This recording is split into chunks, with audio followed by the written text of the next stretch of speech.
Bonsoir, bienvenue. J'espère que vous avez passé une agréable journée en compagnie de notre Dieu. Nous voici maintenant au chapitre 11 de notre livre « La vérité sur les anges » de Ellen G. White.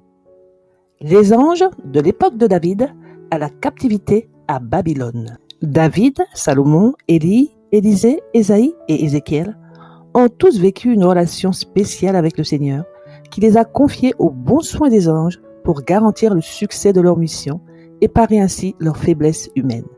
Le Seigneur Jésus souhaite faire la même chose pour chacun de nous. Commençons notre lecture. Chapitre 11.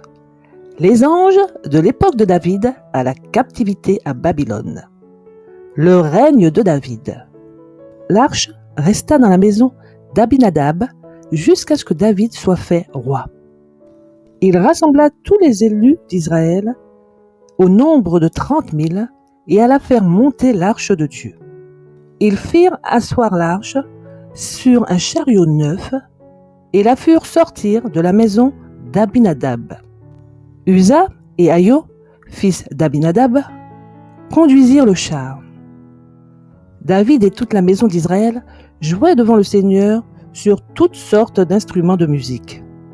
Lorsqu'ils arrivèrent à l'ère de Nacon, Uza avança la main vers l'arche de Dieu et le saisit, car les bœufs la secouaient.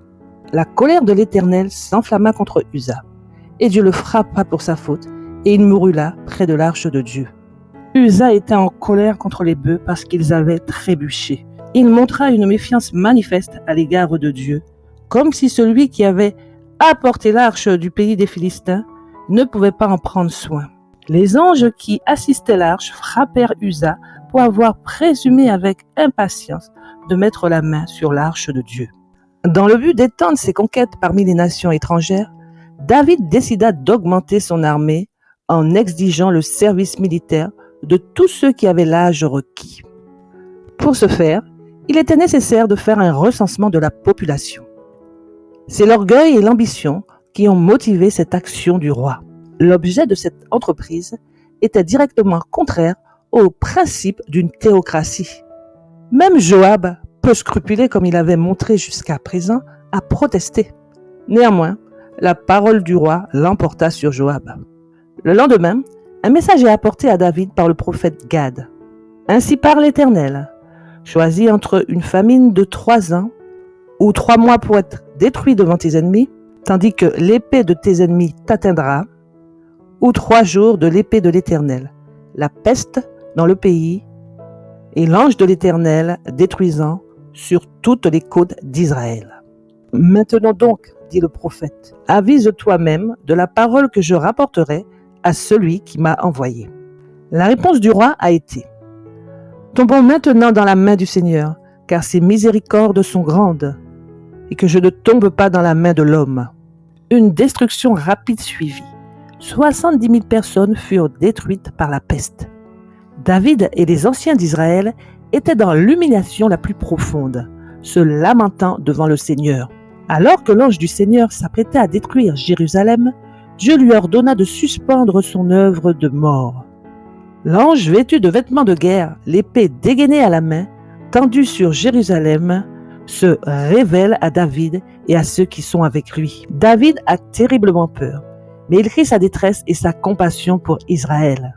Il implore Dieu de sauver les brebis. Dans l'angoisse, il confesse: j'ai péché, j'ai fait le mal, mais ces brebis, qu'ont-elles fait? Que ta main, je t'en prie, soit contre moi et contre la maison de mon père. L'ange destructeur avait arrêté sa course en dehors de Jérusalem. Il se tenait sur le mont Morija, dans l'aire de battage d'Oman le Jébusien. Dirigé par le prophète, David se rendit sur la montagne et y construisit un autel à l'Éternel. Il offrit des holocaustes et des sacrifices d'action de grâce et invoqua l'Éternel. Il lui répondit du ciel par le feu sur l'autel des holocaustes. Ainsi, l'Éternel fut invoqué pour le pays et la plaie se retira d'Israël. Le lieu sur lequel fut érigé l'autel, qui devait désormais être considéré comme une terre sainte, fut offert au roi par Oman. Mais le roi refusa de le recevoir ainsi. David donna à Oman pour ce lieu 600 cycles d'or au poids. Ce lieu mémorable comme l'endroit où Abraham avait construit l'autel pour offrir son fils, et maintenant sanctifié par cette grande délivrance, fut plus tard choisi comme site du temple érigé par Salomon.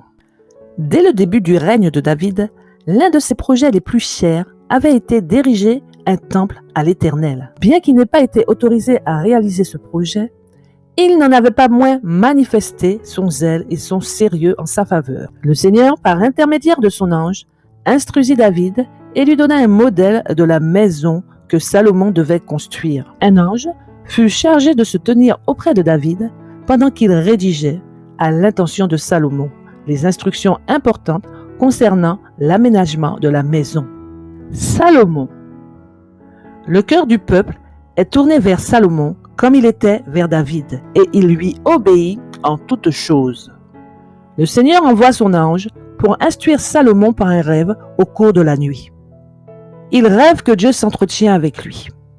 Et Dieu dit, « Demande et je te donnerai. » Salomon répondit, « Tu as fait preuve d'une grande miséricorde à l'égard de ton serviteur David, mon père, parce qu'il a marché devant toi dans la vérité, dans la droiture et dans la droiture de cœur avec toi.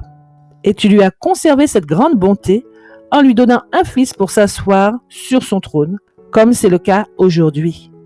Donne donc à ton serviteur un cœur compréhensif pour juger ton peuple, afin que je puisse discerner le bien du mal, car qui est capable de juger ce peuple si grand? » En plus des chérubins au sommet de l'arche, Salomon a fait 2 autres anges de plus grande taille, debout de chaque extrémité de l'arche, représentant les anges célestes qui gardent toujours la loi de Dieu. Il est impossible de décrire la beauté et la splendeur de ce tabernacle. Là, comme dans le tabernacle du désert, l'arche sacrée était portée dans un ordre solennel et révérencieux et placée à sa place sous les ailes des 2 chérubins majestueux qui se tenaient sur le sol. Élie. Après sa première apparition auprès d'Akab, dénonçant sur lui les jugements de Dieu à cause de son apostasie et de celle d'Israël, Dieu dirigea sa course loin du pouvoir de Jézabel vers un lieu dans les montagnes, près du ruisseau de Chérite. Là, il honora Élie en lui envoyant de la nourriture matin et soir par un ange du ciel. Puis, comme le ruisseau s'asséchait, il l'envoya chez la veuve de Sérapta et accomplit chaque jour un miracle pour que la famille de la veuve et Élie ait de quoi manger. Face au roi Akab et aux faux prophètes, et entouré des armées d'Israël rassemblées, Élie se tient debout, le seul qui est paru pour défendre l'honneur de Jéhovah. Celui que le royaume a chargé tout entier de son poids de malheur est maintenant devant eux, apparemment sans défense, en présence du monarque d'Israël, des prophètes de Baal, des hommes de guerre et des milliers de personnes qui l'entourent. Mais Élie n'est pas seul. Au-dessus de lui et autour de lui se trouvent les armées protectrices des cieux, des anges d'une force exceptionnelle. L'armée la plus puissante du ciel l'entoure. Les anges qui excellent dans la force sont venus du ciel pour protéger le prophète fidèle et juste. D'une voix sévère, il s'écrie, « Jusqu'à quand hésiterez-vous entre 2 opinions? Si le Seigneur est Dieu, suivez-le, mais si c'est Baal, suivez-le. » Et le peuple ne lui répondit pas un mot. Alors qu'Israël, sur le mont Carmel, doute et hésite, la voix d'Élie brise à nouveau le silence. « Moi et moi seul, je reste un prophète du Seigneur. Mais les prophètes de Baal sont 450 hommes. Qu'ils nous donnent donc 2 taureaux, qu'ils en choisissent un pour eux-mêmes, qu'ils le coupent en morceaux et qu'ils le posent sur le bois et qu'ils n'y mettent pas le feu. Moi, je préparerai l'autre taureau, je le poserai sur le bois et je n'y mettrai pas le feu. Vous invoquerez le nom de vos dieux et j'invoquerai le nom de l'Éternel. Et le Dieu qui répond par le feu, qu'il soit Dieu. » Avec quelle joie Satan, qui tomba du ciel comme un éclair, se revenu au secours de ceux qui l'avaient trompé, dont il avait contrôlé l'esprit et qui étaient entièrement dévoués à son service. Il aurait volontiers envoyé la foudre et allumé leur sacrifice, mais Jéhovah avait fixé les limites de Satan. Il avait limité son pouvoir et tous ses stratagèmes ne pouvait pas transporter une seule étincelle vers les autels de Baal. Dieu a-t-il abandonné Élie à l'heure de l'épreuve? Oh non! Il n'a pas moins aimé son serviteur quand Élie s'est senti abandonné de Dieu et des hommes que lorsqu'en réponse à sa prière, le feu a jailli du ciel et a illuminé le sommet de la montagne. Élisée. Dans Second Roi, nous lisons comment les anges saints sont venus en mission pour garder les serviteurs choisis par le Seigneur. Le prophète Élisée était à Dothan, et le roi de Syrie envoya des chevaux, des chars et une grande armée pour le prendre. Le serviteur de l'homme de Dieu s'était levé de bonne heure et était parti. Et voici qu'une armée entourait la ville avec des chevaux et des chars. Et son serviteur lui dit, « Hélas, mon maître, comment ferons-nous » ? « Ne crains rien, fut la réponse du prophète, car ceux qui sont avec nous sont plus nombreux que ceux qui sont avec eux. » Puis, pour que le serviteur sache lui-même, Élisée pria et dit, « Seigneur, je te prie de lui ouvrir les yeux afin qu'il voie. » L'Éternel ouvrit les yeux du jeune homme et il vit. Et voici que la montagne était pleine de chevaux et de chars de feu autour d'Élisée. Entre le serviteur de Dieu et les armées d'ennemis armés se trouvait une bande d'anges célestes qui l'encerclaient. Ils étaient descendus avec une grande puissance, non pas pour détruire, non pas pour exiger des hommages, mais pour camper autour des faibles et des impuissants du Seigneur et pour les servir. Il n'a pas été donné à Élisée de suivre son maître dans un char de feu. Le Seigneur a permis que vienne sur lui une longue maladie. Pendant les longues heures de faiblesse et de souffrance humaine, sa foi s'est attachée aux promesses de Dieu. Et il a vu autour de lui des messagers célestes de réconfort et de paix. De même que sur les hauteurs de Dothan, il a vu les armées du ciel qui l'encerclaient, les chars ardents d'Israël et leurs cavaliers. De même maintenant, il était conscient de la présence d'anges compatissants. Et il était soutenu. Ésaïe. À l'époque d'Ésaïe, l'idolâtrie elle-même ne provoquait plus de surprise. Les pratiques iniques étaient devenues si répandues dans toutes les classes que les rares personnes qui restaient fidèles à Dieu étaient souvent tentées de perdre courage, de céder au découragement et au désespoir. De telles pensées traversaient l'esprit d'Ésaïe alors qu'il se tenait sous le portique du temple.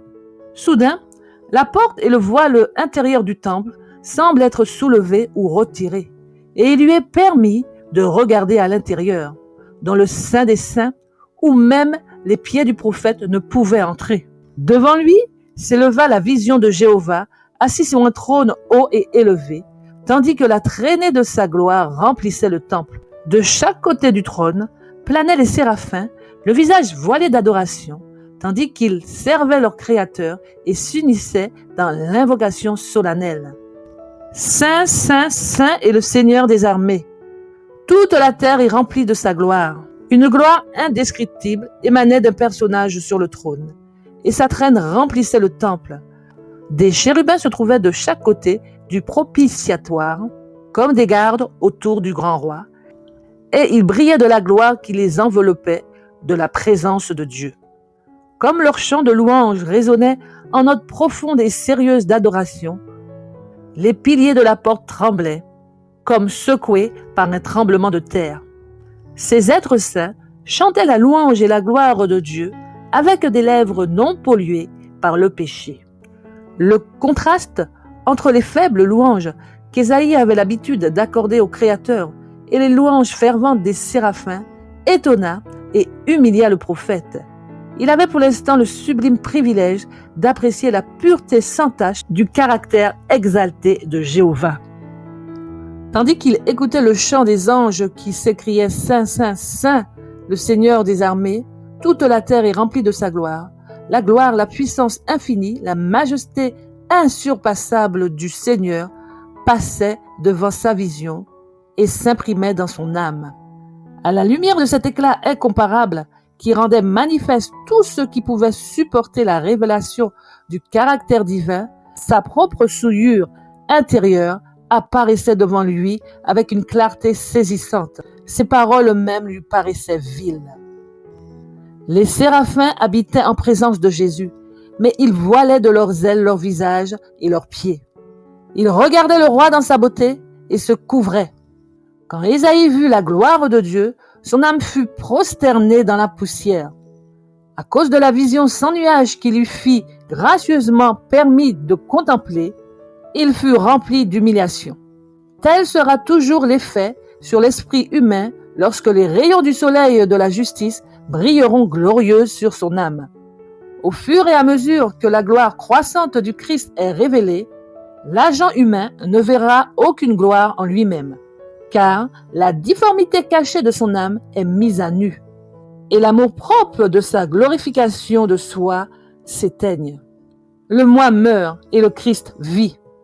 Telle était la perspective qui s'offrait à Ésaü lorsqu'il fut appelé à la mission prophétique. Pourtant, il ne se découragea pas, car il entendit le chœur triomphant des anges entourant le trône de Dieu. Toute la terre est remplie de sa gloire. Ésaïe 6, verset 3. Et sa foi était renforcée par les visions des glorieuses conquêtes de l'Église de Dieu lorsque la terre sera remplie de la connaissance du Seigneur, comme les eaux couvrent la mer. Ézéchiel. Sur les rives du fleuve Kébar, Ézéchiel voit un tourbillon qui semble venir du nord, une grande nuée et un feu qui se déploie et un éclat qui l'entoure, et qui sort du milieu de la nuée comme la couleur de l'ambre. Un certain nombre de roues se croisant les unes les autres étaient actionnées par 4 êtres vivants. Au-dessus de tout cela, il y avait la ressemblance d'un trône, comme l'apparence d'une pierre de saphir. Et sur la ressemblance du trône, il y avait la ressemblance comme l'apparence d'un homme au-dessus de lui. Et il apparaissait dans les chérubins la forme d'une main d'homme sous leurs ailes. Ézéchiel 1, versets 4 et 26. Les roues étaient si compliquées dans leur disposition qu'à première vue, elles semblaient être en confusion. Pourtant, elles se déplaçaient en parfaite harmonie. Des êtres célestes, soutenus et guidés par la main sous les ailes des chérubins, actionnaient ces roues. Au-dessus d'eux, sur le trône de saphir, se trouvait l'Éternel, et autour du trône un arc-en-ciel, emblème de la miséricorde divine. De même que les complications de la roue étaient sous la direction de la main sous les ailes des chérubins, de même, le jeu compliqué des événements humains est sous le contrôle divin. Au milieu des luttes et des tumultes des nations, celui qui est assis au-dessus des chérubins guide encore les affaires de cette terre. Amen. Je n'ai plus qu'à vous souhaiter une excellente soirée et une agréable nuit sous l'égide de notre Dieu. Pensez à prier et réclamer la protection des anges célestes. N'oubliez pas de liker, de vous abonner. À très bientôt si Dieu veut. Soyez bénis.